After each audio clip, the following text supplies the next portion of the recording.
Dios Todopoderoso, Creador del universo. Tú eres maravilloso, incomprensible,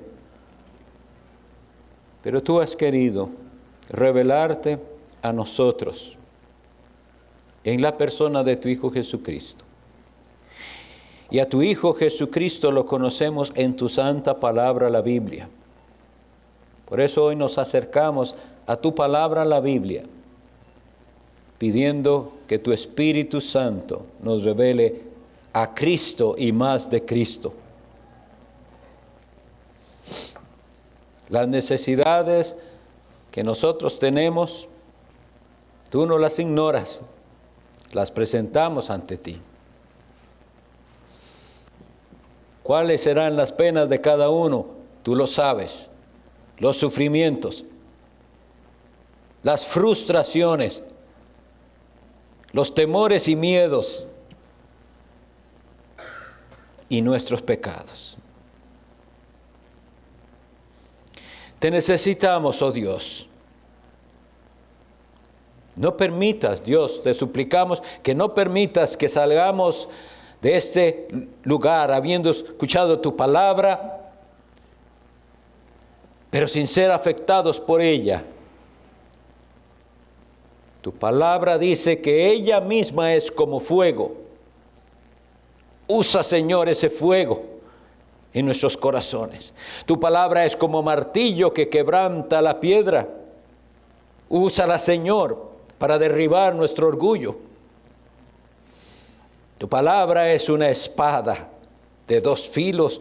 Úsala, oh Dios, para extirpar de nosotros todo lo que nos separa de ti. Tu palabra es bálsamo y medicina. Cura, Señor, nuestras almas heridas por el pecado.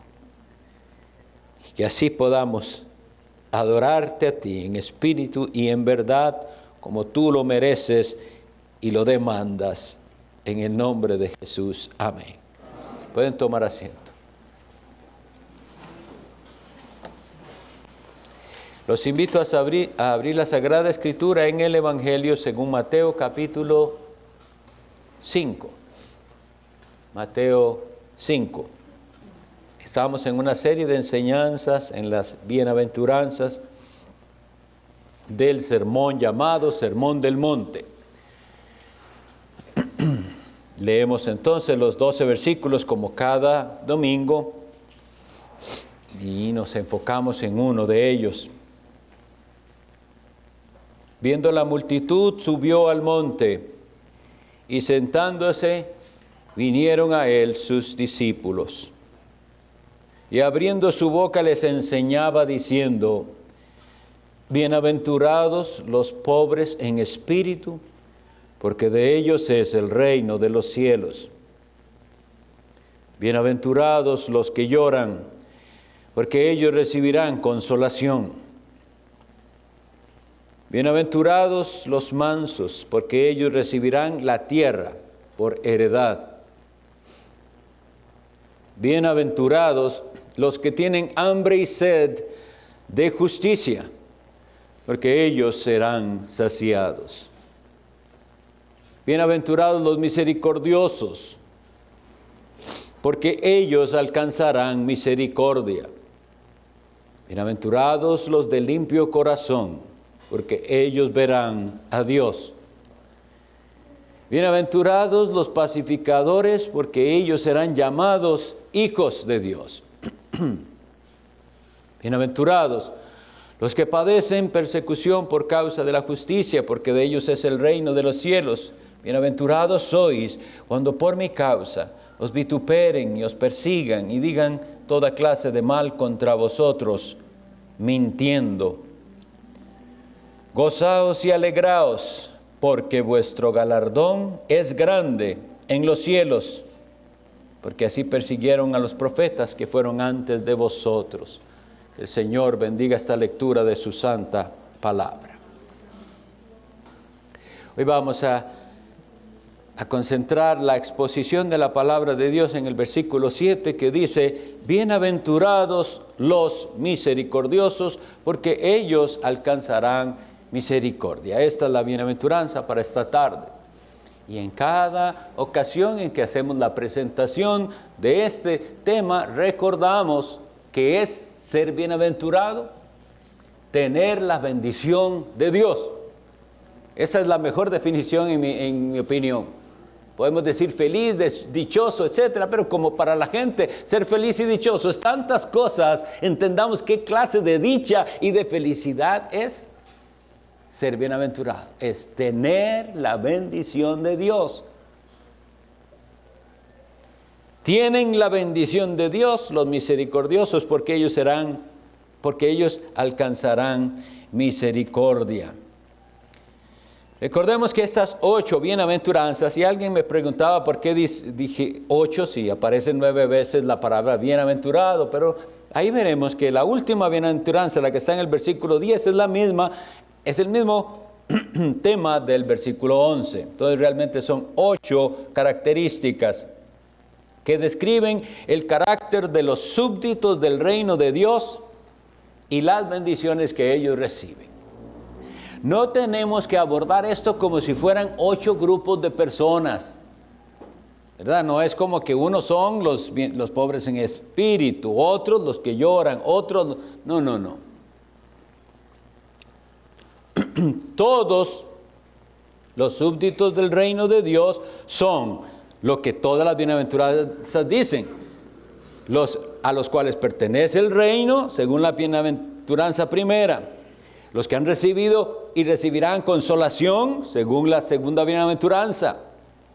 Los que heredarán el mundo futuro. Los que serán saciados en esta vida y en la futura. Los que alcanzarán misericordia. Los que verán a Dios. Los que serán llamados hijos de Dios. Todos son un mismo grupo, son simplemente los súbditos del reino de Dios. Y otra cosa que enfatizamos cada vez al abordar este tema es, nosotros estamos hablando de estas características como el producto de una verdadera fe. Y por eso nos confronta. Porque si estas son las características y el fruto de una verdadera fe, la pregunta que tenemos que poder responder todos es, ¿está la fe que yo digo tener produciendo lo que dice la Biblia? Y esto es muy importante porque si la fe que usted dice tener no produce esto, puede que no sea verdadera fe. Usted se está engañando a usted mismo. Usted piensa que es cristiano y no lo es. Usted no es ciudadano del reino, no es hijo de Dios, no será consolado, no recibirá la tierra por heredad, no se saciará su alma nunca, ni nunca alcanzará misericordia. Por eso es tan importante enfatizarlo una y otra vez. ¿Cómo es de necesario definir conceptos? Porque muchos aquí pueden sentirse que son misericordiosos. Y afuera, preguntémosle a la gente, ¿se cree usted misericordioso? Su respuesta dependerá de si entienden realmente qué significa.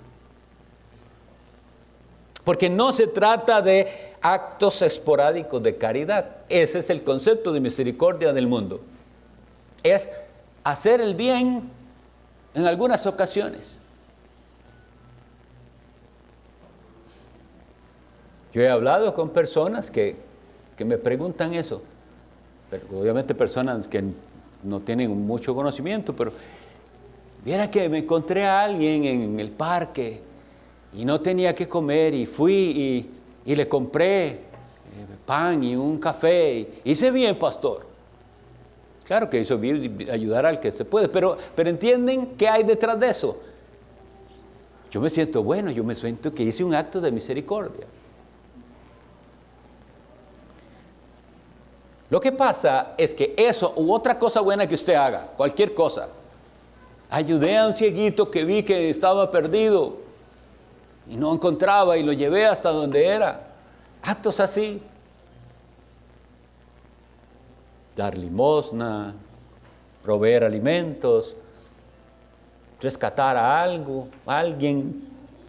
Lo que pasa, para que lo entendamos bien, es que todo ese tipo de acciones buenas, porque son buenas cosas, ayudar a alguien, ayudar a otro, auxiliar, socorrer, todas esas cosas las puede hacer cualquier ser humano, hasta un incrédulo y hasta un ateo. Y lo triste es que a veces esos incrédulos y ateos son más preocupados por hacer ese tipo de actos que otros que se dicen cristianos, y esto no debería ser así. Por ahí debemos empezar. Que los actos esos de caridad especial no están ausentes de la vida del cristiano, y sin embargo no son esos actos los que lo hacen un ser misericordioso. Porque, como les digo, lo puede hacer alguien sin ni siquiera creer en Cristo. Y pueden hacer ese tipo de cosas. Así que, si usted hace actos buenos y está poniendo su fe en eso, le decimos con la palabra de Dios, eso no es suficiente. Quisiera leer el versículo 20 de este capítulo, que dice... Les dice Jesús, una vez que les dice todas las bienaventuranzas y todo lo que se espera de los que son súbditos del reino, les dice esto, para que pensemos, estimados. Versículo 20 dice, porque os digo que si vuestra justicia no fuere mayor que la de los escribas y fariseos, no entraréis en el reino de los cielos. Y para que ustedes entiendan, esto impactó a los discípulos de una manera, porque dicen, ¿qué nos está diciendo Jesús? Si en nuestra sociedad no hay nadie más impecable que los escribas y los fariseos, cumplidores meticulosos de las leyes y hasta de las tradiciones. Recuerden que Dios guarde comer algo sin lavarse las manos apropiadamente. Esas personas representaban lo más selecto de la sociedad religiosa de Israel. Y Jesús les dice, si vuestra justicia no es mayor que la de los escribas y fariseos, no entraréis. Esto es importante. Entonces es necesario que pongamos atención, porque si nuestra justicia es a nosotros también, no es mayor, no entraremos. Otro concepto que está errado en cuanto a la misericordia, que la gente piensa que son actos de caridad. No, no es eso. Es más que eso, vamos a estudiarlo. Pero otro concepto erróneo es tener lástima del que sufre. Y entonces vamos y vemos a alguien que está pasándolo mal y nos da mucha lástima. Y bueno, si usted tiene sentimientos, debía sentir algo cuando ve a alguien sufrir, al que no tiene que comer, al que está tirado en la calle, al que está enfermo, tiene que sentir algo. Y piensa que yo soy muy misericordioso porque tengo ese sentimiento. No, eso simplemente es lástima. Si usted no está movido de aquel sentimiento para hacer algo con esa persona, eso simplemente es tener lástima. Entonces, ni son actos de caridad, ni es sentimientos de lástima. Aunque esa lástima le lleva a hacer el acto de caridad, todavía no se sabe si usted es misericordioso. Vamos a ver de qué se trata el ejercicio de la misericordia. La misericordia tiene un sinónimo que nos puede ser bastante útil y es clemencia. ¿Han oído esa palabra? Clemencia. ¿Cuándo la han oído? ¿En qué contexto la han leído o escuchado? Y es en un contexto casi siempre legal.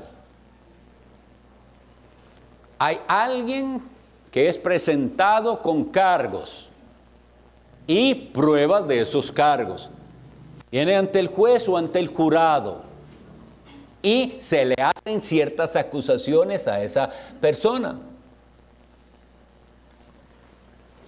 Y se comprueba que los cargos hechos son verdaderos. Hay pruebas de que esa persona es culpable. Y sin embargo, existe la posibilidad de que no se aplique el castigo y que se le condone esa deuda. Eso es clemencia. Porque no es algo que él merece. ¿Qué es lo que él merece? Vean el escenario, es acusado de ciertos cargos. Él hizo ciertas cosas. Se le acusa de haber hecho o de no haber hecho, pero se le acusa. Y se le trae las pruebas de que es verdadero ese cargo. No es que a alguien se le ocurrió acusarlo y demandarlo, es cierto. Lo justo es que esa persona sea castigada o pague por lo que hizo. Eso es un concepto que todos nosotros deberíamos manejar porque es muy simple. Es simplemente la justicia lo demanda. La justicia demanda que esta persona reciba el castigo que merece o pague por lo que ha hecho. Pero entonces, en ciertas condiciones, el juez ejerce clemencia. Ahora bien, esto no es antojadizo. Es necesario que para que se le perdone la deuda a aquel que se le ha comprobado que cometió un delito, alguien pague. ¿Van viendo de qué se trata entonces la misericordia? La misericordia, por definición, no es merecida. Si la persona merece que se le ayude, eso no es misericordia. Si el argumento que le damos al juez para que no se le aplique el castigo al acusado es cosas buenas que él ha hecho y que le hacen merecer eso, entonces no es misericordia, es que él se ha ganado algo. Yo quisiera que leamos, por favor, Romanos 4:4.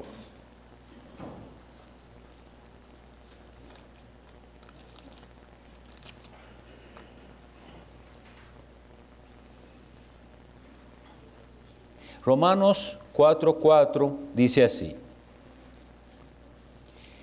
pero al que obra o al que realiza la obra no se le cuenta el salario como gracia, sino como deuda. Vamos a explicar ese versículo. Leámoslo otra vez. Al que obra no se le cuenta el salario como gracia, sino como deuda. Primero vamos entonces a saber qué es un salario. ¿Qué es salario? Es el pago que se le da a alguien por algo que debía hacer. Es decir, contratamos a alguien. Bien, supongamos un ejemplo sencillo. Hay que cortar el zacate del jardín. Y usted le dice a alguien que lo haga por usted. Y entonces conviene en hacerlo. Esa persona va a cortarlo por usted y al final de que corte de que termine el cortar el zacate, esa persona obviamente espera que usted va y le paga por lo que él hizo. ¿Sí? Pero no tendría sentido que él diga después de que usted le dé, supongamos que quedaron en que le iba a pagar 10,000 colones por cortar el zacate, el césped.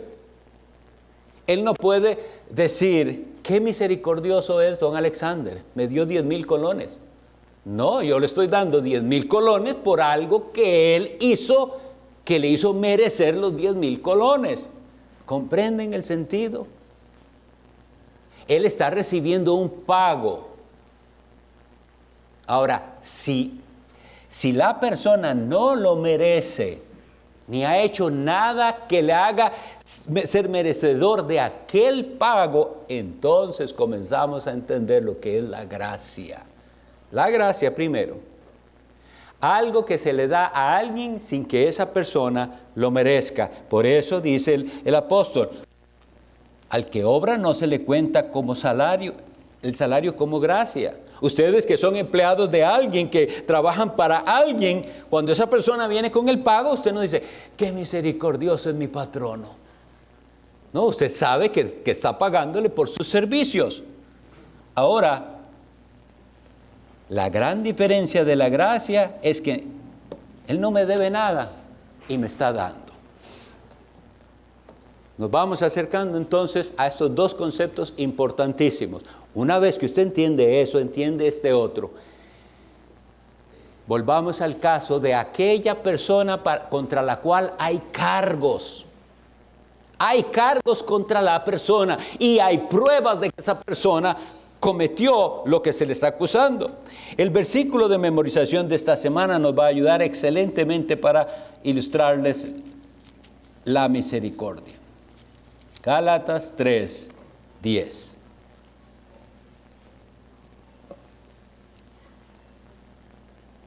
Todos los que dependen de las obras de la ley están bajo maldición, pues escrito está: maldito todo aquel que no permaneciere en todas las cosas escritas en el libro de la ley para hacerlas.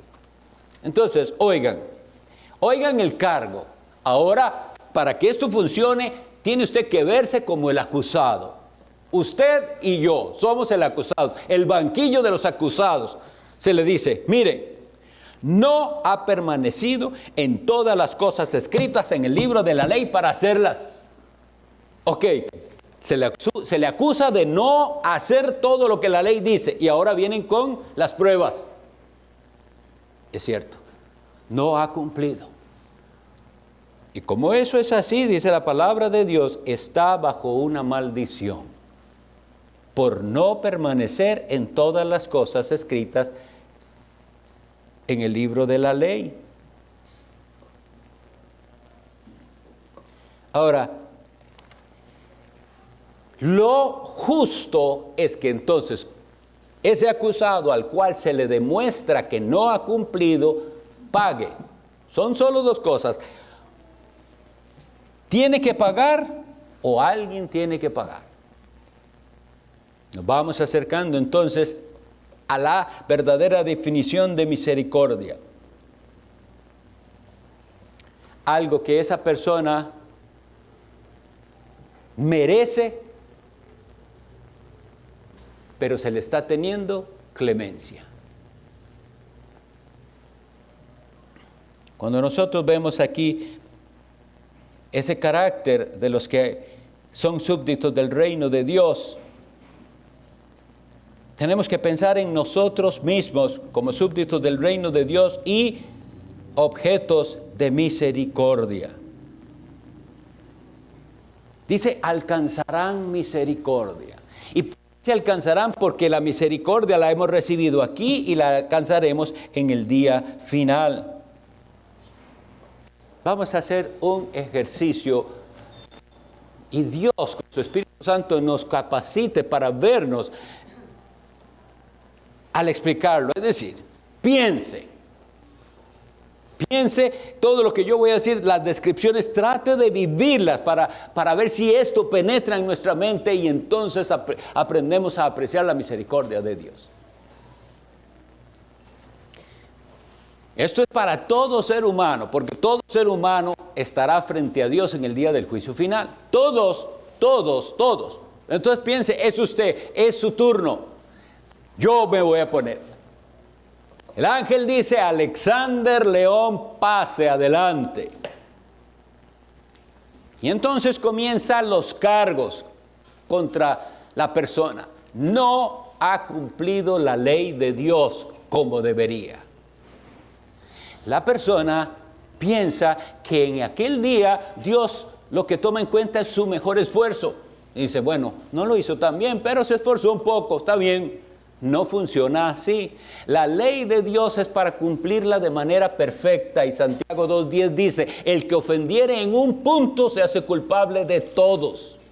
Entonces la acusación es, este hombre no ha cumplido ni vivido conforme a la ley de Dios. Y viene Dios que no ocupa cámaras, Él todo lo sabe, expone en esta y en esta y en esta ocasión. Y si hoy fuera, yo que tengo 59 años, son 59 años día por día quebrantando la ley de Dios. Mandamiento tras mandamiento, quebrantándolo y pisoteando la ley de Dios. Y el veredicto va a decir, es culpable. No, nosotros no vamos a ser juzgados en comparación a otro. Ese día no se vale decir, sí, pero vea, aquel fue peor que yo. Eso no tiene ninguna validez en el día final. Es, usted incumplió la ley del Señor y merece la condenación. Tiene que pagar. ¿Qué merece? La condenación. Pero en aquel momento se presenta el Hijo de Dios, Jesucristo. Y dice, todos esos cargos contra esta persona son válidos. Y verdaderamente que Él lo que merece es pagar esa deuda en la condenación eterna del infierno. Pero aquí está el pago. Y muestra sus manos traspasadas por clavos. Y muestra su costado. El Hijo de Dios dice, la deuda de este la he pagado. Él queda libre. Eso es misericordia. No lo merece. Está simplemente saliendo libre porque alguien pagó por él. No recibió lo que merecía. El asunto es que en nuestra mente no estamos analizando que no lo merecíamos. Mucha gente vive pensando que lo merecía que Cristo pagara por él. Y el asunto es que en el juicio final también pasará lo siguiente. Una vez que la persona se le da sus cargos de todas las veces que quebrantó la ley del Señor, mandamiento por mandamiento, y se le diga qué es lo que debe, una condenación en el infierno, y que no tenga a Jesucristo respondiendo por él. ¿Cuál es el veredicto? Usted pagará por sus pecados. Y si usted le toca pagar por sus pecados, eso significa infierno eterno. Hasta que nosotros veamos así, vamos a aprender entonces a valorar lo que es misericordia. Los creyentes, los que verdaderamente han puesto su fe en Jesucristo, arrepentidos de sus pecados, son los receptores de la misericordia divina. Y el juez va a decir, se acepta el pago que Él dio por usted. Se acepta el pago que Jesucristo dio en la cruz del Calvario por usted. Porque usted lo recibe de gracia, no por algo que usted hizo, sino por gracia. Ahora, ¿cómo saber si eso es así? Bueno, precisamente de eso es lo que se trata esta bienaventuranza. Dice, los que han sido perdonados, perdonan. Los que no pueden perdonar, no han sido perdonados y pagarán ellos mismos por sus pecados. Capítulo 4 de Efesios.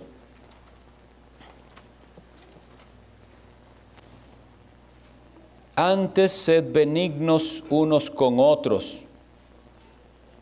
misericordiosos, perdonándoos unos a otros, como Dios también os perdonó a vosotros en Cristo. Mis estimados, yo necesito que tengamos muy claro que si nosotros tenemos perdón es por Cristo. Fuera de Cristo no hay perdón. Dios nos perdonó a nosotros en Cristo. Si usted no es de Cristo ni está unido a Cristo, no es perdonado. Usted pagará por sus pecados. Pero el que sí ha recibido ese perdón es capacitado por el Espíritu Santo para ejercer misericordia y decir, así como Dios me perdonó a mí que no merecía que me perdonara y Él me perdonó, yo perdono al que no merece que lo perdone. Y esto es una vez más necesario aclararlo. Ser bueno con el que es bueno con nosotros no cuesta. Y eso lo puede hacer hasta sin ser cristiano. Jesucristo lo decía. Si ustedes saludan a los que los saludan, ¿dónde está lo demás que están haciendo? Dice, eso lo hacen cualquiera, los impíos, los ateos, quien sea. si amáis a los que os aman. Pero el asunto es cuando usted, capacitado por el Espíritu Santo, puede darle a otro lo que él no merece. Y puede comenzar a amar incluso al que no es bueno con usted. Ven, ahora sí, que para esto sí se necesita verdadera fe y el auxilio del Espíritu Santo. El cristianismo de muchos es tan falso y lo pueden vivir así, sin el auxilio del Espíritu Santo. ¿Por qué? Porque odian a los que los odian, responden violencia con violencia, mal por mal. Pero esto que estamos leyendo aquí nosotros, solo por el Espíritu Santo lo podemos vivir. 1 Pedro 3:8 dice,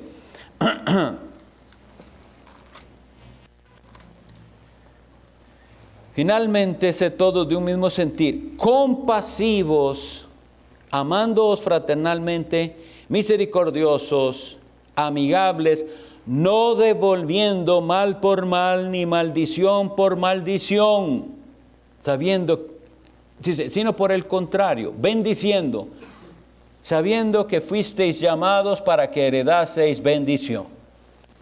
Si usted no ha leído el relato de los Hechos de los Apóstoles, capítulo 7, léalo luego, sobre un hombre llamado Esteban, un hombre diácono de aquella iglesia, un hombre de Dios, un hombre santo, y le habló la verdad a aquel pueblo incrédulo. ¿Y qué hicieron con él? Lo mataron a pedradas. ¿Sabe usted lo que es morir a pedradas? No es piedritas, es piedras que lo mataban, rocas que le tiran a la persona para que de golpe tras golpe con esas piedras se desangrara y muriera. O le dieran por la cabeza. No lo imagínense, es un acto espantoso. Pero la Sagrada Escritura lo que nos dice es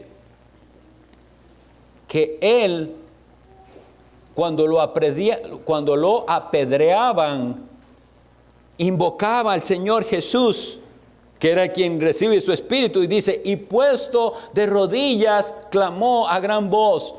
Estoy leyendo Hechos 7:60. Señor, no les tomes en cuenta este pecado. Esto es misericordia. Él no dijo, Señor, estas personas merecen el infierno, mándelos al infierno. Y quiero decirles algo, esas personas merecían el infierno. Pero Esteban había aprendido algo, que él también lo merecía, pero que había sido perdonado. Y que ahora él podía ejercer esa misma clemencia y esa misericordia que Dios tuvo para con él. Estos son casos extremos, sí. Pero ¿dónde se ve que no somos misericordiosos? En el diario vivir. No tienen que pasar cosas así para que se vea que usted no es misericordioso. Es en el trato diario con sus familiares, con su esposa, esposo, hijos, vecinos. Ejercer misericordia y pensar, no, le voy a dar lo que merece. Voy a ejercer misericordia y le voy a dar amor al que no me está dando amor. Muy claramente lo dice ahí, no devolviendo mal por mal, ni maldición por maldición, sino bendiciendo. ¿Cómo se puede hacer tal cosa? Jesucristo dice, orad por los que os ultrajan y os persiguen. ¿Qué tiene que pasar en el corazón para que usted sea capaz de procurar el bien de alguien que le ha procurado a usted el mal? Se necesita un nuevo corazón.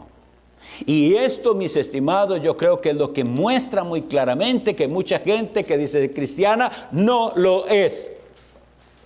No son misericordiosos, no son capaces de perdonar y tienen en su corazón el firme propósito de ver que aquel del cual recibieron ofensa le ocurra algo malo. Todo esto, si lo entendemos, nos enseña primero a acercarnos correctamente a Dios.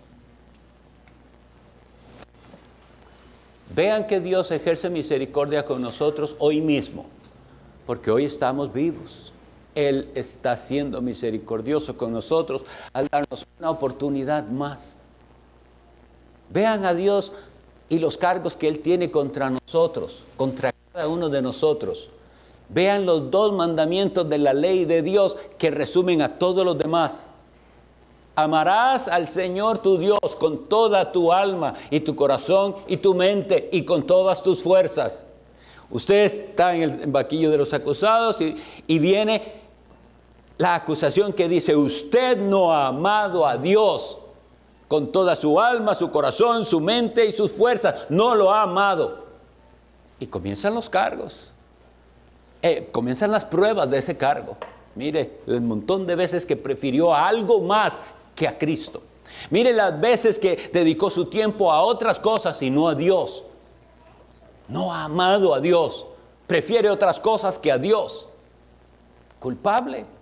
Hoy mismo usted y yo somos culpables de ese pecado, de no tener a Dios como lo primero. Y la misericordia de Dios dice: no le voy a dar lo que merece,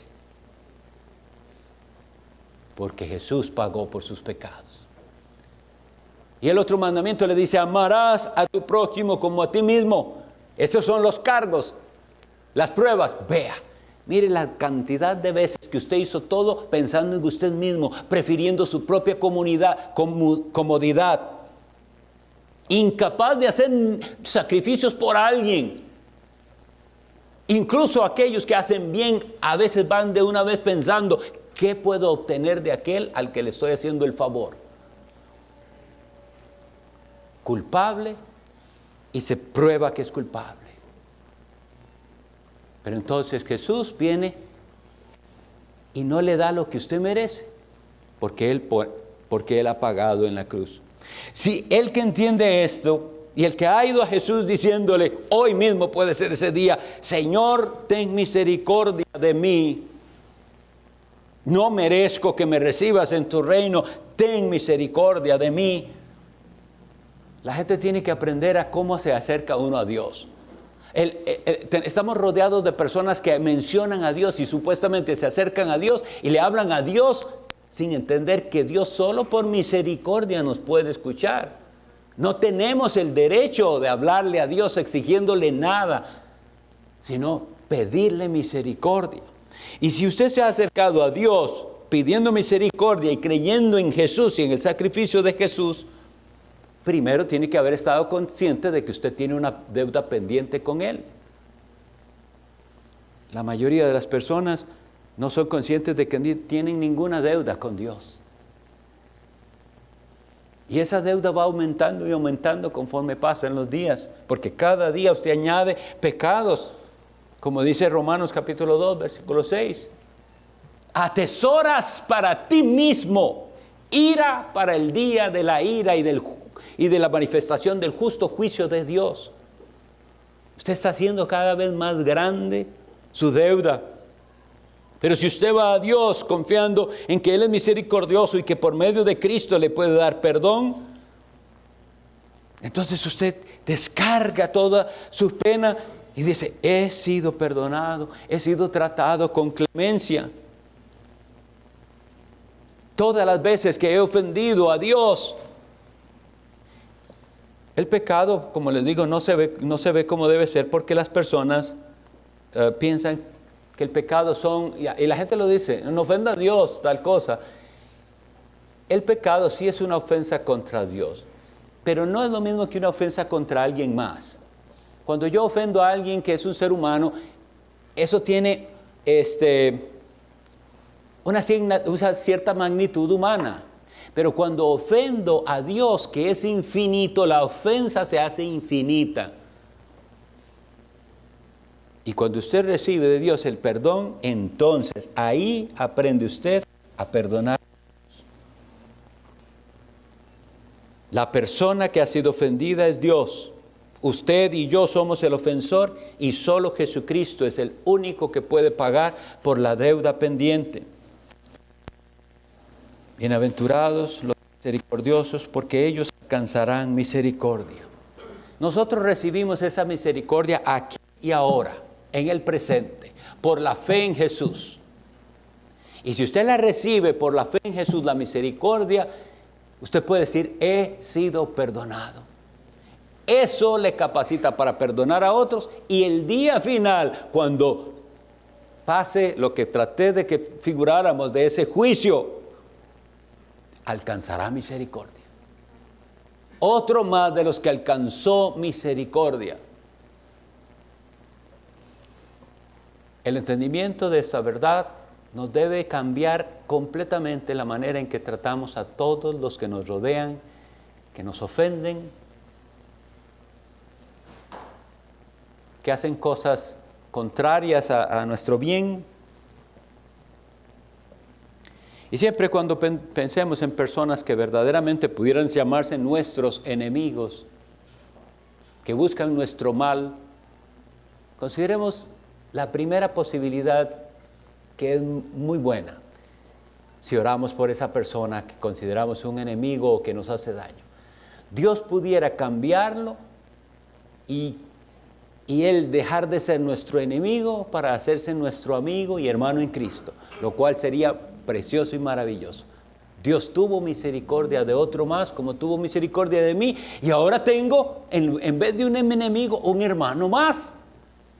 ¡Qué bello! Pero si eso no sucediera, un día Dios le dará lo que merece. Nunca injusticia. Dios siempre es justo. Dios le dará lo que merece. Pero a nosotros, súbditos del reino de Dios, no se nos ha dado lo que merecemos. Que si Dios nos diera hoy lo que merecemos, su ira santa caería sobre nosotros. Ahora bien, termino diciendo lo que decía, lo que les había leído en Mateo 5:20. Jesús les dice a ellos: porque os digo que si vuestra justicia no fuere mayor que la de los escribas y fariseos, no entraréis al reino de Dios. Y les decía que estos discípulos estaban asombrados y decían: ahora sí que nos dejó mal. No hay nadie en nuestra sociedad que tenga una justicia ni una vida tan impecable como los escribas y fariseos. ¿Qué vamos a hacer? Y les pregunto, ¿cuál es esa justicia que se necesita? La de Cristo. Eso es lo que Él está diciendo. Si usted no tiene para el día final la justicia de Cristo, no entrará. Pero si usted por la fe en Jesús ha sido perdonado, usted tiene la justicia de Cristo y entrará en el reino de los cielos. Que el Señor nos dé a nosotros un corazón agradecido, capaz de perdonar, libres de rencores, libres de resentimientos, amándonos unos a otros y perdonándonos unos a otros como Dios nos perdonó a nosotros. No fue un perdón cualquiera, no fue que Dios dijo: hagamos una cosa, olvidemos esto, no ha pasado nada. Jamás, porque Dios es justo. Para poder perdonar, Dios recibió el pago, y el pago fue el tormento y la sangre de su Hijo Jesucristo. Si usted no aprecia eso, recibirá su merecido. Oremos.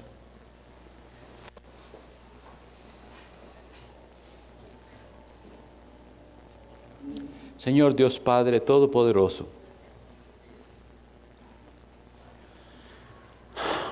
al haber leído tu santa palabra, la Biblia, debemos pedirte perdón.